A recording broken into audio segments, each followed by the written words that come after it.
Now, as you know, I think I mentioned before, a lot of the listeners of the Go Hard Chick podcast, they're a lot like me. I'm in midlife, Mm-hmm. and they're struggling and they've got lots of questions with their weight loss. And I I did a previous episode, I think it was 125, and it was just about, go all in, eat well, all of this. But then I thought, you know what? I didn't really talk about the hormonal piece, because there may be some women out there that are kind of working hard, but just aren't getting the results. So, what are some common factors that contribute to that? I don't know, weight gain during midlife. So a lot of it goes back to our teenage years, and you don't want to think about this, but when did you start dieting? And the kind of dieting that we did, it's all been yo-yo. It's all been fad diet. It's been these Mm. quick fixes. Every time we did that, we lost muscle mass.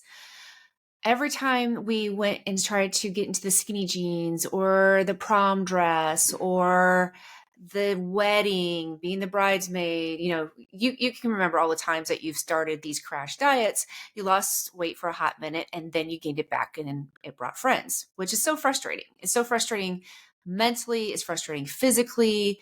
We're on this constant diet roller coaster that all we think about is how bad food is and how bad it makes us. Well, the problem is every time we did that, we slowed our metabolism down.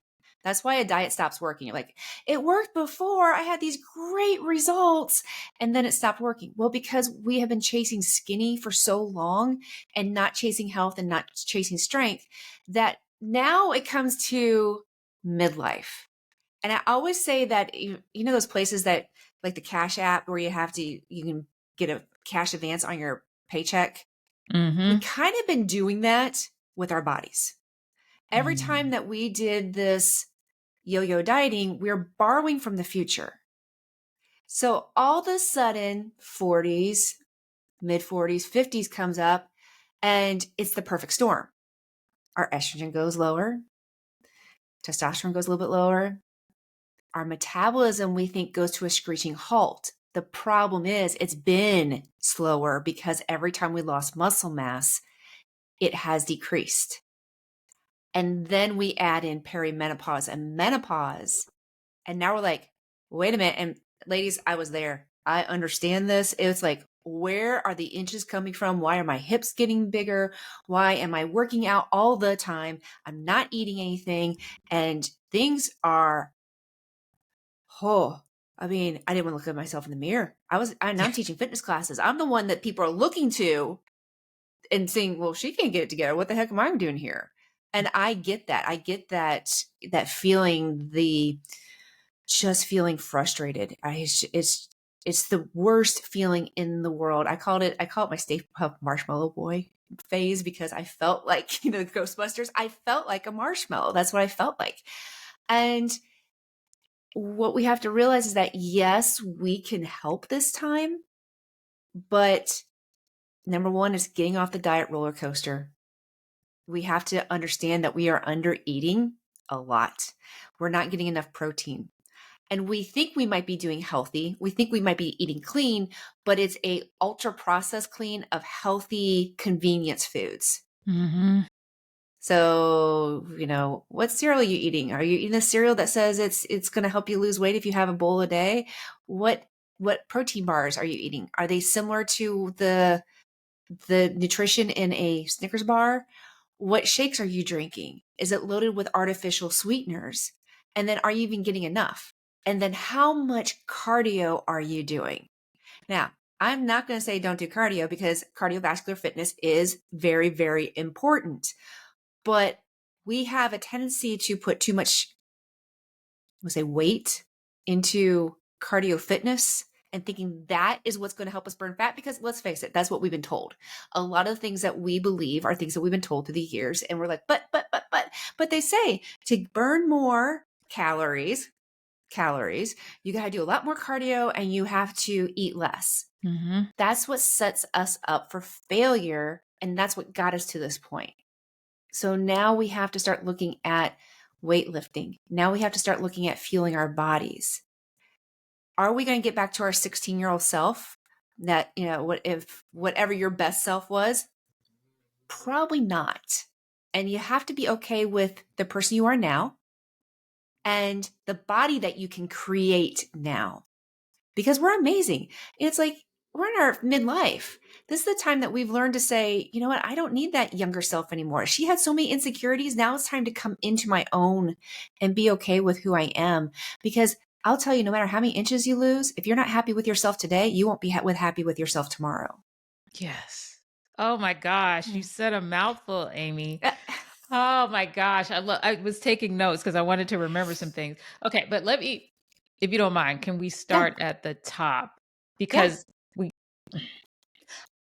I am feeling like a lot of the women that listen, and women in general, they don't know where they stand hormonally. They're not going into their doctors like they should. They're Mm. not asking questions. Um, so I kind of want to start there, if you don't mind. Like, what should they be doing to figure out where their hormones are? Who should they be talking to? What should they be looking for? What should they be doing? Yeah, so that's a really good question, because there's a lot of physicians out there who won't test you. And you have to be your own self advocate. I was lucky enough to have a practitioner who's like, okay, when I started having some symptoms, we went ahead and did a whole hormone panel, because you have to know where you're starting to know what's going on. So even though I was still having a period, it was sporadic, we knew I was in perimenopause, we went ahead and did the whole panel. Now, for me, it's personal and it's up to each individual. I am on bioidenticals. I will be honest with that. But I was still gaining weight when I was on bioidenticals. So let me tell you that it's not oh my God, I can take this and the weight goes off. No, it doesn't work that way. It Okay, so helps. Yeah. before I let you keep going, just Yeah. for folks that don't know, what are bioidenticals? Bioidenticals are hormones that are similar to the hormones that my own body used to produce. So they are compounded. I go to a compounding pharmacy. My practitioner prescribes those. We watch my levels very closely, because that's also another thing, is that you don't go to somebody who just kind of like just says, hey, here you go, see you later, come back in 5 years. Now you want to be somebody who is, one, your advocate, and also is on the journey with you and understands what's going on. And that might take some research. That might take I have a virtual naturopath physician who does this. If anybody, if you want to reach out to me after the podcast, I would love to give you her name. She's amazing. And those are things that you need to understand, is that when you are on this road, and it's the same thing in nutrition and fitness, you don't know what you don't know. And you can't just throw a certain supplement at it. You can't just go to a boutique, because there's a lot of hormone boutiques out there. They're not safe. And they're like, Yeah. oh, let's just put a pellet in you. Let's just do this. Yes. And yeah, will you feel better? Yes, you will. But you want to make sure that it's being individualized for you. So my biggest thing is, go get those tests. And not only those tests, your hormone tests, go get an A1C, which is a diabetes marker, prediabetes. Get your whole lab panels done, because when we start healing the body from the inside, certain levels will get better, certain levels might go down, certain levels might go up. And that's what's very important. And you can't just treat your body as, oh, well, I'm just going to do the hormones here, and then maybe I'll do the diet here, and then maybe I'll do this over here. No, it's one big system that likes to work together. And so what we want to do is like a holistic approach, where we're really looking at you as an individual. And that's the kind of practitioner that you want to find. Someone who's going to look at you as an individual, go ahead and get those labs, get your baseline, and be with you on the journey of perimenopause, and then menopause, which is 1 year without having a period, and then beyond menopause, which is, after the menopausal. So make sure that you're with somebody that you trust. Make sure you're with somebody who listens, and you're just not another number or a quote unquote just a patient.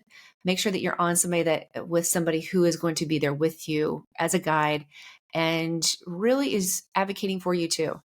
Okay, this is great. This is great. Now let's talk about diet. Like what What changes do folks have to make? Now, I know you did mention like leave the ultra processed stuff alone. What should people be doing? It's getting back to the basics. It's getting back to real food. It's getting back to eating protein again, eating carbohydrates. Yes, ladies, our thyroids need carbohydrates. We absolutely need carbohydrates. What we don't need is the simple carbohydrates. The way I would put it is like if you can throw some water on something and it just dissolves, yeah, that's a simple carbohydrate, like a piece Mhm. of bread, a candy bar, something like that. It has no fiber, no nutritional value. Can you incorporate those? Absolutely. This girl needs her chocolate chip cookie every once in a while. But what, for the most part, what you want is to eat your fruits, your vegetables, your protein, which could be meat, fish, chicken. If you're vegan, it's going to be tofu and some other options. And then also, we can't forget about fat because our hormones need fat. Our bodies need fat. And so it's getting back to the basics of eating real food, things that don't come out of a package, things that aren't chemically enhanced, processed, flavored. And that's kind of difficult because we've gotten into this convenience of, oh, let's get this, let's get that. Now, can you get healthy convenience food? You absolutely can.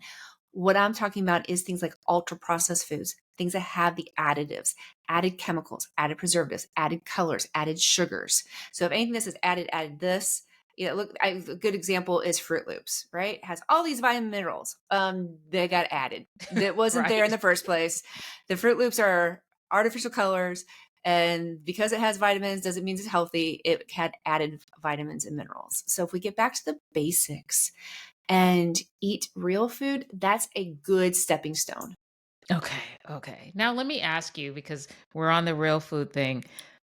What about alcohol? Because I get that question a lot. You're not going to like this. Sorry, ladies. Alcohol is a drug. And I'm going to explain to you in pharmaceutical ways. Yes, alcohol is great. You think alcohol winds you down. It really doesn't. But what happens is when you drink alcohol, your body's like, whoa, hey, huh? What is this? And then it's like, oh, foreign object.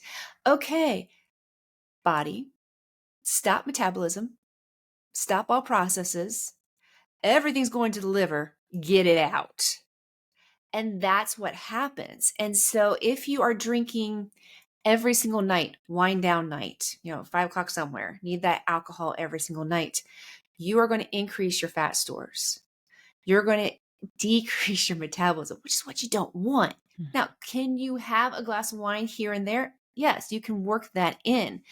But if you're using alcohol as, I will say, as a drug, as an anti-anxiety, as something to get through the night, then it's not going to serve you with what the fitness or the body that you're trying to obtain.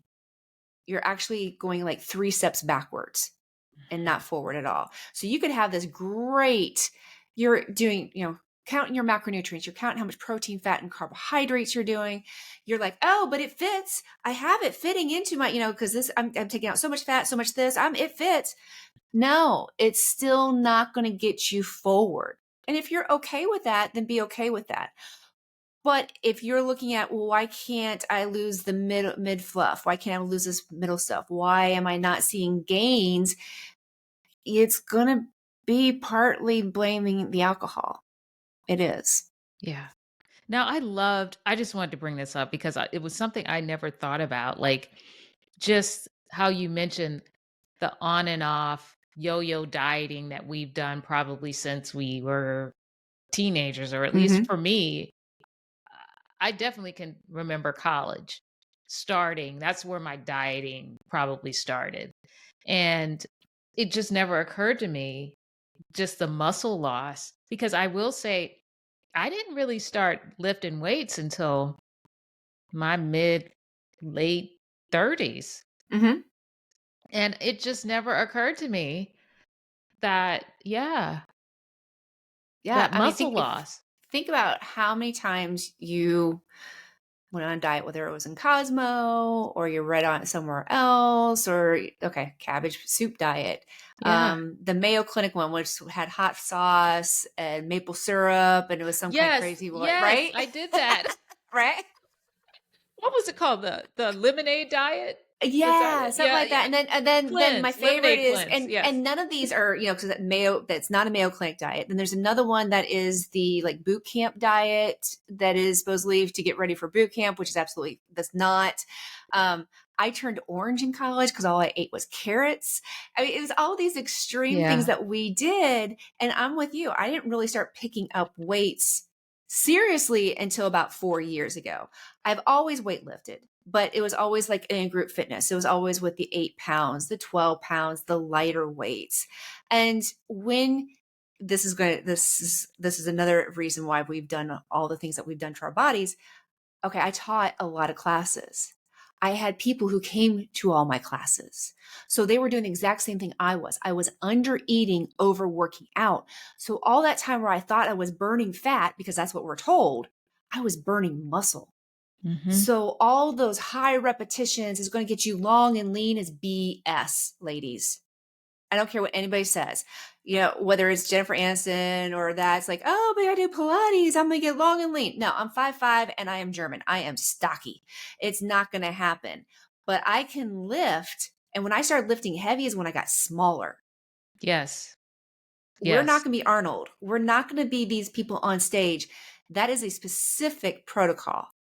What Right. we're doing is lifting heavy, and we're building muscle, which is going to help our metabolism, which is going to help our health, which is going to help our longevity, which is going to help our bones, which is going to get rid of the muffin top that we so want to, decrease and get rid of. And Yeah. you know what? You're going to get a booty in the process, which thank God booties are in. Yeah, that's what I tell people. I'm like, they'll make comments, so and so lost the weight so fast she looks great, but she Hmm. doesn't, lift weights. And I'm like, I wonder what she looks like naked. I wonder what she looks like on the inside. Right. And that's what people don't realize. Like, and with all the stuff that's going around right now, all the medications, when you lose weight that fast, you are losing muscle. And when you lose muscle, lack of better terms, you're going to be in my nursing homes very quickly, Yeah. because now you are aging faster. And I don't know about you, but in midlife, that's the thing that we're like, no, no, no, no, no. And when we were 16, we want to be 18. When we were 18, we want to be 21. And then all of a sudden you're like, no, no, no, no, no, no, no, no, no. Time, slow down, slow down. I don't need these little wrinkles. I don't need the gray hair. We don't want to age faster. And every time that we go on one of those crash diets, we lose muscle. We're aging ourselves. Yes. Yes. Oh, I Muscles are a love it. fountain of youth. Yes. And that's what I tell people. Like, don't be afraid of lifting weights.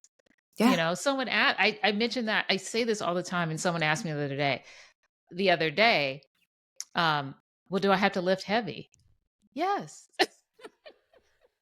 What do you mean? Do you want to lift 5 pounds? Like, We don't have the testosterone to get big. I used to have this conversation with my mom all the time. Well, I'll be a linebacker. I build muscle very well. I'm like, or very fast. I'm like, no, you don't.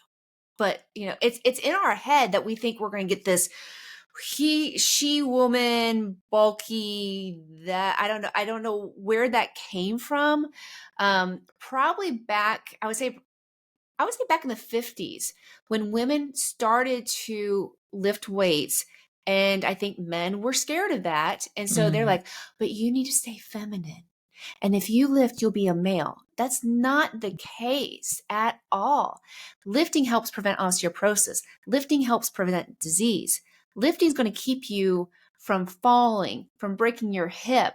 And you may not be thinking that in your 40s and 50s. You're like, oh, well, that's going to be my 80s or 90s. Now's our time to train for our 70s, 80s, and 90s. yeah, I it's would going to be say, here a yeah, lot sooner than sooner. most of us think, Think how you quickly you can know? look back in your 20s and going, man, where did time go? Well, it's only a matter of time before that comes up. So I always say, people's like, well, what would you tell your younger self? Okay, younger self, peace out, been there, done that, did it. She's not listening. She thought she knew everything. She did. I'll be honest. I thought I knew everything. Mm. but I can look at myself in the mirror and see my future self looking back at me and saying, you are doing everything that you can to preserve this body, to make it where it's strong, to make it where it's healthy, so that you're not having someone else have to take care of you. And I think Yeah. that's what we need to start looking at and have that dialogue about health and strong and longevity, and not skinny Yeah. and losing weight. Because get rid of the scale, ladies. Just get rid of it. It's not Yeah. your friend. Now you mentioned something, just I think in your conversation, you just mentioned that some people are dealing with lower testosterone. Mm-hmm. Um, any tips on how to deal with that? It's another thing about getting your levels checked. So I found out when I had my levels checked, my testosterone was in the toilet. I had nothing. And it's another compound I'm on is a testosterone cream. I'm not a big fan of pellets. So if anybody's heard of pellets, and the reason I'm not a fan of pellets is because once they put that in you, it's a certain amount of time, and it's the same amount that is released throughout. And you're like, oh, that's probably good. Not necessarily. Your body doesn't really need that much. And so if you work with a practitioner, like I only use mine 5 days a week. And the thing is too, is that I was using it 6, and I had some side effects that I was noticing when I was getting kind of, flack-turbed, pissy. It was just like everything was kind of grating on my nerves. I'm like, I think this, and we were agreeing. I'm like, yeah, let's back it off a little bit. And the other things I didn't care. I'm like, oh, okay. So you want to be working with you have to work with a practitioner who listens and understands. And so now I'm at the perfect dose. Here's the other thing too, is that when I started lifting heavier, it actually helped my testosterone levels too. So I was able to back off on the medication because lifting heavier was helping increase my testosterone. Now, does that mean that I'm going to get a mustache? No. But just like men have estrogen, and this is a big thing with estrogen with men, we're seeing a very big increase of estrogen in men because of fat tissue. If someone has, Mhm. you see in the man boobs in men, that means they have a lot of estrogen. Same thing with females. We have testosterone. And some people who have had PCOS or other issues have probably a higher level of testosterone than most women. So another reason why to get checked to make sure before you go on any supplementation that you know where your baseline is. Yeah, and because a few years back, my testosterone was really low.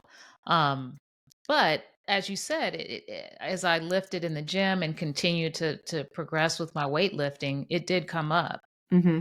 Yeah, so that's a great tip. Now I want to talk about. I got like all these notes. I don't want to forget. You mentioned A1C, and someone recently contacted me, asked me questions because this person she's concerned about her A1C.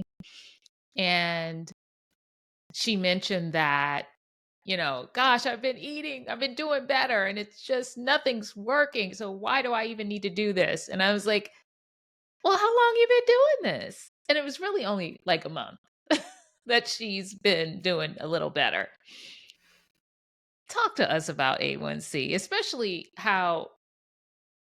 what we could be experiencing in midlife and our A1C, if Yeah, that makes sense. it does. Absolutely does. So for those of you guys who don't know what A1C is hemoglobin. Hemoglobin A1C is a marker for diabetes. It is a test that we use. If you want to think about it as a snapshot, it will look back 90 days to see how your sugar was. Now, what sucks in midlife? Okay, estrogen goes lower, and so our diabetes risk goes up, and so does our cholesterol. All Mhm. these things that estrogen is a freaking powerhouse of a hormone. I mean, it really is. It does so many things to protect us, and then it goes away, and you're like, peace out, you're good. No. And I was the same way. I was pre-diabetic, and I'm like, wait, my A1C was going up. I'm teaching all these classes. I'm not eating. Why is this? I'm like, it can't just be because it runs my family, which it does. I have the diabetes gene, but I thought I was doing everything right. So here's what you have to think about with an A1C. 90 days, 3 months snapshot. It's going to take a good 6 weeks, 8 weeks, 12 weeks to start reversing the process. And I know we talked about this before, and the person's like, well, why do I even eat healthy? If it's not going to do anything, why am I going to eat healthy? Because you don't want to end up in my nursing home. And you can't expect these changes that you're doing to be Amazon Prime. I always say, if you're working with me, the day that you start work with me is day one. We don't stop. It's not 10 days, 21 days, 6 weeks. Yeah, well, your initial thing is going to be 6 weeks, but that's just building the foundation. It doesn't stop until you stop breathing. And that's what we have to think about. We cannot think about diets anymore. We now need to think about nutrition. So with an A1C, you have a number that is considered pre-diabetic, and that's usually around maybe 5.8, 5.96, depends on what lab you go to. The higher you go with that number is diabetes. Can you reverse it? Can you bring it down? Absolutely. But it's going to take a couple things. It's going to take one, no alcohol. And the biggest misnomer is like, oh, I can't eat fruit. Fruit has sugar. So therefore, BS. Fruit has micronutrients that you need. Fruit has carbohydrates that you need. It's everything else that you're eating. Don't take one thing like, oh, I have high cholesterol, I can't have eggs. Oh, but you're drinking and eating a bunch of sugar.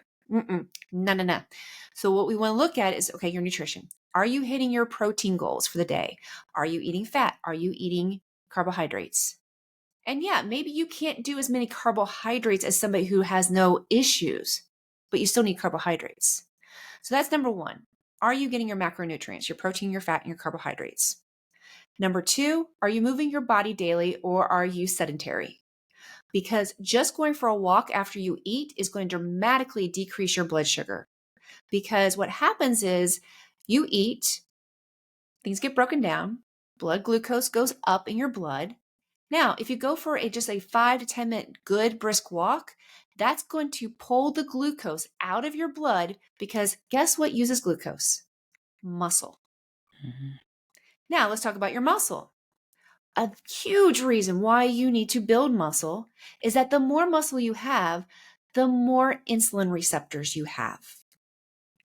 So type 2 diabetes is kind of like to say an easy way is that you have these insulin receptors on your muscles. And for lack of better terms, we haven't been eating very well. We haven't. And so we have been spiking our blood sugar. Now, before you give insulin the bad rap, it's doing its job. Insulin is not a bad hormone. Every time that we eat spike blood sugar, insulin's released, and its job is to pull it and get it into the muscle. The problem is that when you're not eating very well, maybe you're eating a lot of simple carbohydrates, maybe you're not getting protein, maybe you're not moving, those insulin receptors get pretty tired because they're always being worked. And they're like, talk to the hand, I don't need to hear you today. And they block it. And so the blood sugar keeps going up. The more the blood sugar goes up, the more it stays up, the higher the A1C. So if we can increase our insulin receptors and actually make them more sensitive again by weightlifting, by walking, now we're going to pull that blood glucose down. How cool is that? And then the third element is sleep. If you are not sleeping, you are setting yourself up for Alzheimer's, dementia, high blood pressure, high cholesterol, diabetes. Because it's the same thing. When you go to sleep at night, that's when your body recovers, regenerates. When you're not sleeping, and guess what? Menopause and perimenopause, we're like, yeah, that sleep, that's, what happened to that? Why am I not sleeping? We need to work on that. We need to work on sleep hygiene because when you don't sleep, hello, cortisol. And cortisol and glucose are kind of synergistic. Cortisol goes up, glucose goes up. So if you're waking up in the morning and the first thing you do is have coffee, you're actually bumping up your cortisol even more. And you're bumping up your glucose even more. And if you're not sleeping, when you sleep and you don't sleep, you're like, why am I so much sugar all day? Is because your body's craving energy. You're tanking. And so if you're not sleeping, you're going to increase your chance of insulin resistance. You're going to decrease your insulin sensitivity. So going to bed the same time every night, getting up the same time every day, getting your walks in, doing your muscle work, and then also nutrition. And that is going to help decrease your A1C. It can't just be one thing. Oh, I'm just going to cut out carbs. No, it doesn't work that way. Or I'm just going to cut out alcohol. It doesn't work that way. You have to work on your nutrition, you have to work on your fitness, and you have to work on your sleep. Yeah, that was gonna be my next question. I'm glad you brought up sleep because I realized probably a few months ago, I started wearing this Whoop band. Um, my sleep sucked. Oh, I have an Oura. I have the Oura ring. Yes. And I was like, I had no idea. So I had to make some changes, some Mm-hmm. real changes. And now I feel like, well, I know it's getting better, but yeah, that sleep will really mess you up, ladies. Yeah, I Yeah. can tell. And I can tell on the nights that I don't do, I call it my sleep habit or sleep hygiene, when I don't do my normal routine.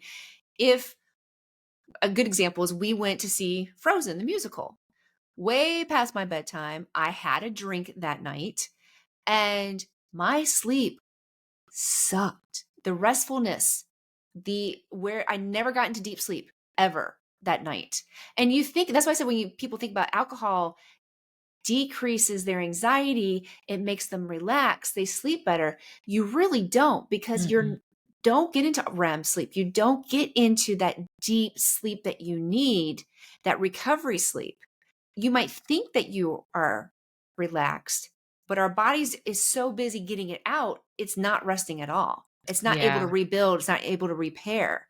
And yeah, there's a there's something to be said for these fitness trackers to give you that information. Now it's what you do with that information that's important. I don't want anybody to be like getting all OCD about it, because that's what other people do, and they just like, it's good to get that information to know where you start. Just like you need your labs, you need to know how to improve. I'm all about biohacking, so I'm always trying to improve without going overboard. Yeah, exactly. And that's the thing, getting the information. I try to encourage everybody. You got to get the information. You got to pull the labs. If you want to wear one of these bands or a ring or whatever, get one of those too. But you got to have the information. Oh my gosh, this is so good. And then you Yeah, need to be willing to change. That's the big thing. Yes, you have the information, but are you willing to change your habits? Are you willing to build new habits? Are you willing to do it right and not to the extreme? Because the extreme is just as bad. yeah. Okay, one more piece that Okay. I want to touch on. Talk to me about stress, Amy. Whew. Well, what kind of stress? Because this is what's kind of funny is that your body views good stress and bad stress the same way. What? No, yeah, it does. And it's all how we handle stress. So when we think about stress, we think about the job, the kids, the husband, the hurried life, all that. We don't think about exercise as being a stress. Mm-hmm. And we think that 3 hours in the gym, I'm guilty of this. I used to teach 3 hours plus do more. And I didn't think about that stressing out my body. I thought that was my go to happy place. I was doing all the things. I'm doing my cardio every single day and didn't realize I was stressing out my body. Now, let's back up a little bit. When I was 29, I blew my back out from being an exercise addict.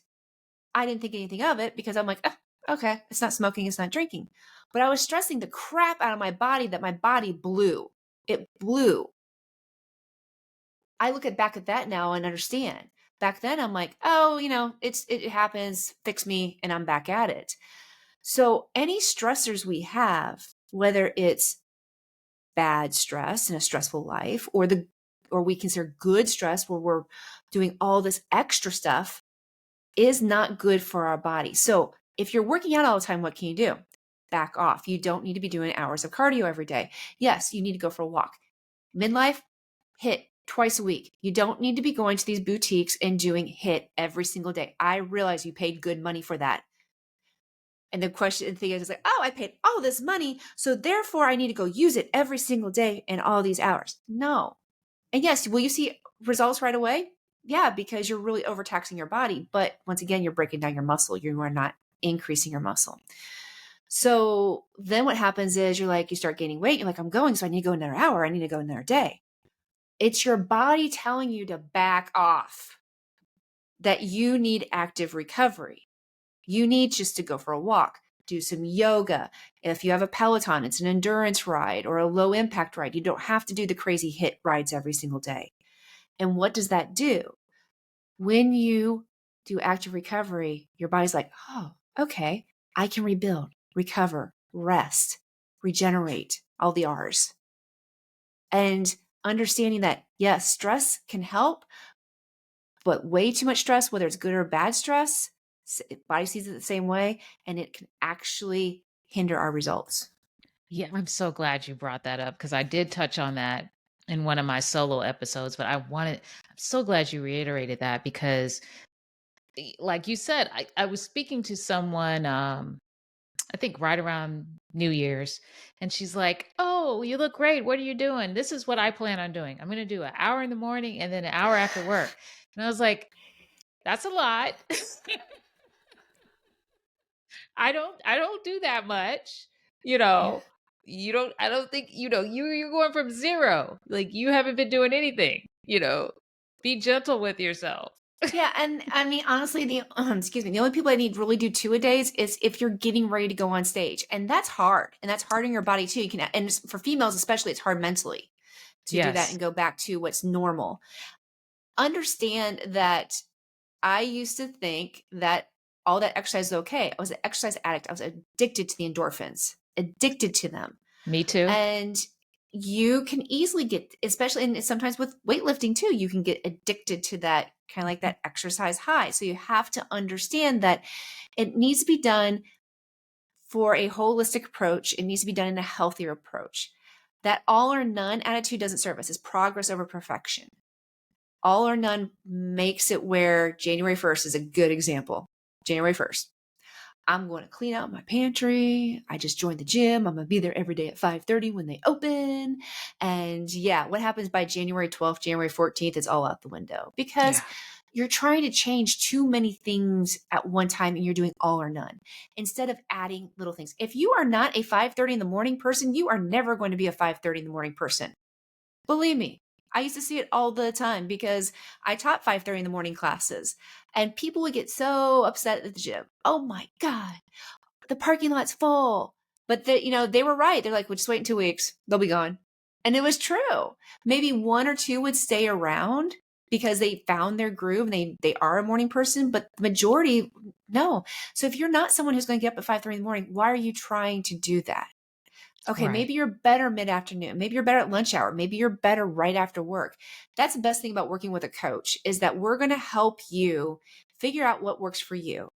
Same with nutrition. I'm going to help you figure out what works for you because I can give you a blueprint. I have a blueprint I can give you. It'll give you great ideas. But we all have a blueprint. You can Google a blueprint. It doesn't work. You have to have someone who's going to help you with behaviors. You have to have someone who's going to help you with habits and building new ones and working through, ladies, we are our own worst enemy. We are our own biggest bully. We talk ourselves out of so many things or tell us that we suck, that we're not worthy. And you need someone to say, no, you are worthy. You're fierce. You can do this. And when you have that person in your corner, the sky's the limit on what you can accomplish. Yes. Yes. Now I want to touch on because you mentioned this. Ozempic. Ah, yes. GLPs.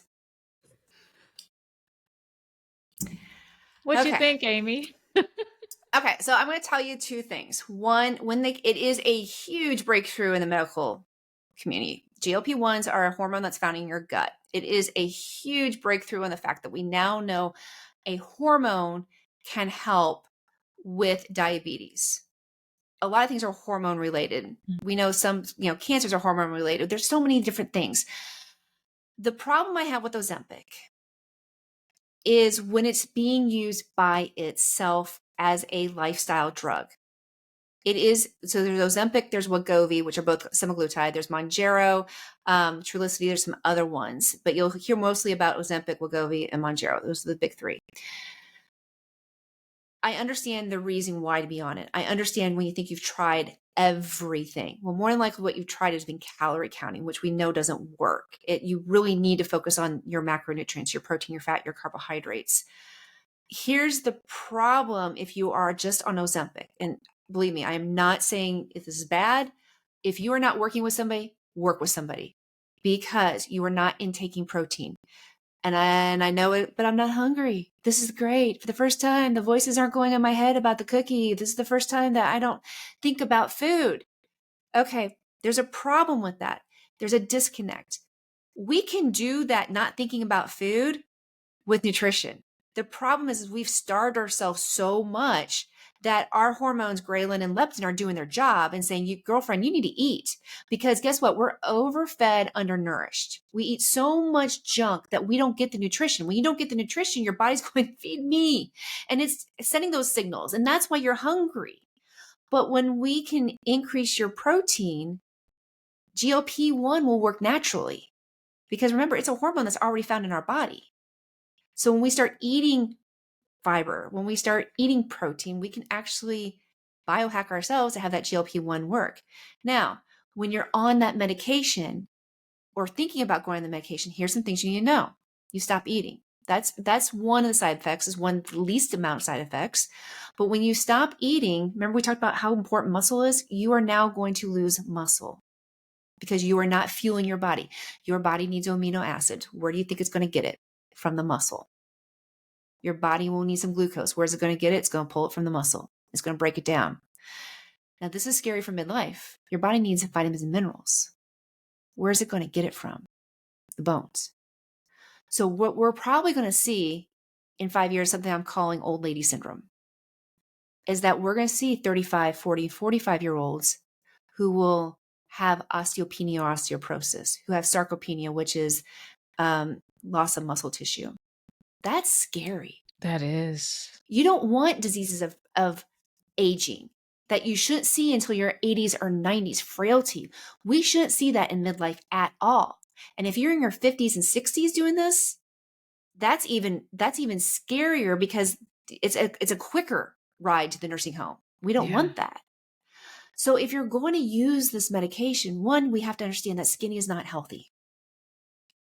Having a figure, having muscle is longevity. It's okay to have curves.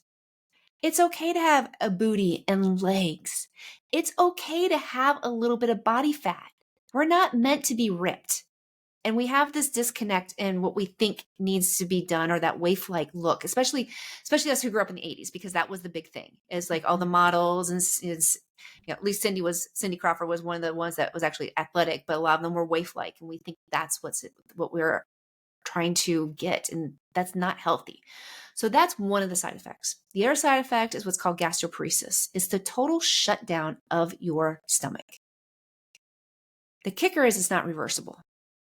So now you're trying to lose 20, 25 pounds, and now you have this lifetime disorder that's called gastroparesis. And pros and cons when you're looking at this medication, all we think about, oh my God, something's going to help me lose weight, sign me up. It's great. It's great. But if it's going to get you on the road to a nursing home faster, if it's going to increase your chance of osteoporosis, if it's going to increase your chance of losing muscle, just to get in those skinny jeans, is it worth it? And that's something that you have to decide. I can't decide that for you. I know for me, it's not. I work in the nursing homes every single day. I see 50-year-olds in the nursing homes. I see 40-year-olds, all due to lifestyle. That's not a way of life that I want to be. That's not a way of life I want for you. I want you to be amazing. I want you to be healthy. I want you to be strong. And I want you to be able to change the narrative that fierceness is amazing. Having muscle is amazing. Being skinny, you can be skinny fat. If you are naturally skinny, great. I still want you to have muscle. And if you are, bigger, we can get you smaller with muscle and decrease your body fat over time, because it's not fast. And I don't care what that scale says, because you know what? I have clients who haven't lost 1 pound, but they've lost 4 dress sizes. That means they lost body fat and they put on muscle. That is freaking amazing. And they're sleeping better. Their hot flashes are less. They feel good, energy. It's amazing what happens when you get rid of that chronic inflammation and start focusing on health and quit focusing on skinny. So if you want to be on these medications, I get it. Go in with eyes wide open. If you're on these medications and you want to get off, please work with somebody, because it's also psychological. I have people who come to me and they don't want to go off. They feel horrible. They've lost the weight and they don't know what to do, but they don't want to go off because they're afraid to gain the weight up back. That's a psychological dependence. Yeah. And now Big Pharma's going, oh, well, you know what? We know you lose muscle. We're going to come up with a medication that causes you to keep muscle. Okay, that's great for someone who has MS. That's great for some of these diseases. But now you guys are working on that because it's the side effect of a drug.